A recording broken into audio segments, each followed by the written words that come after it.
প্রত্যেক দিন রাতে ঘুমাবার আগে ভাবি যতই ছুটির দিন হোক আমি সকাল সকাল উঠে রান্নাগুলো করে রেখে দেব। তারপর তো আমার কোনো কাজ থাকে না, শুয়ে বসে কৃষকে নিয়েই থাকবো।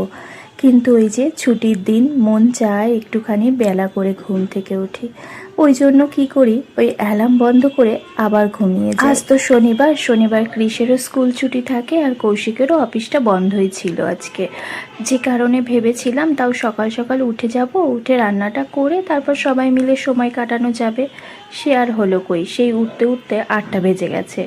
উঠে তারপর সমস্ত কাজ করে রান্নাঘরে ঢুকতে গিয়ে ওই 9টা 15-20 নাগাদ আমি রান্নাঘরে ঢুকেছি। একেতে ঘরের সমস্ত কাজ করি, তারপর আবার স্নান করি। সকালবেলায় পুজো দেওয়া অভ্যাস রয়েছে, আর যেদিনকে পুজো না দিয়ে আমি রান্নাঘরে ঢুকবো সেদিনকে না আমার কাজ একদম হাতে ওঠে না। তাই ভাবি একটু দেরি হোক, আমি আগে পুজোটা করবো স্নান করে, তারপর আমি রান্নার কাজে যাব। আর জানো তো, কৌশিক আবার কাল রাতেই বলে রেখেছিল আজকে মোচা দিয়ে বড়া করে তরকারি খাবে। একেতে বেলা হয়ে গেছে, তারপর আবার ওই মোচাগুলোকে কাটাকাটি করতে গিয়ে আজকে খেতে খেতে 11টাই বেজে গেছিলো। তবে কৃষকে না এই শাকটা রান্নার পরই শাক আর ভাত ওকে খাইয়ে দিয়েছিলাম। পাপিয়া ঘোষ দিদি ভাই আমার কৃষের জন্য এত সুন্দর একটা কমেন্ট করেছো, একটু দুষ্টুমি করুক, কৃষকে বকো না, ও বড় হলে এগুলোই তুমি মিস করবে, খেয়াল রাখবে ওর যেন কোনো প্রবলেম না হয়। আর আমার ব্লগও দিদিভাইয়ের অনেক ভালো লাগে। আর জানো তো দিদিভাই, তোমার এই কমেন্টটা কিন্তু কৃষের সামনেই আমি পড়েছিলাম।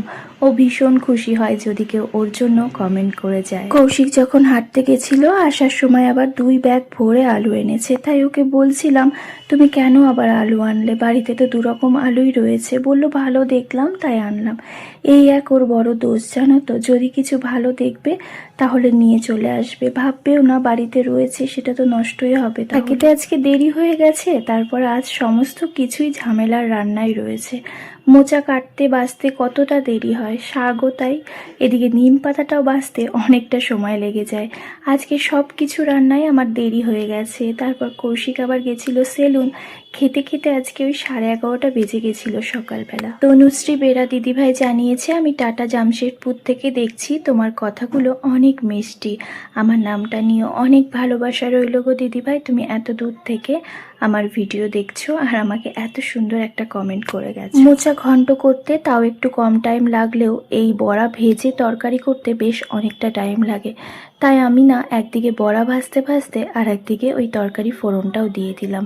ভাবলাম একদিকে আলুটা কষিয়ে নিই, ঝোলটা ফুটবে, আর আজকে না এই বড়াগুলো আমি আর ঝোলে ছাড়িনি। মোচার বড়া তো এমনিতেই ভীষণ নরম হয়, আর যদি এই তরকারিটা দিয়ে তারপর ফুটিয়ে নামাই ভেঙে যায়। এমনিতেও এই গরম তরকারিটা দিয়েছিলাম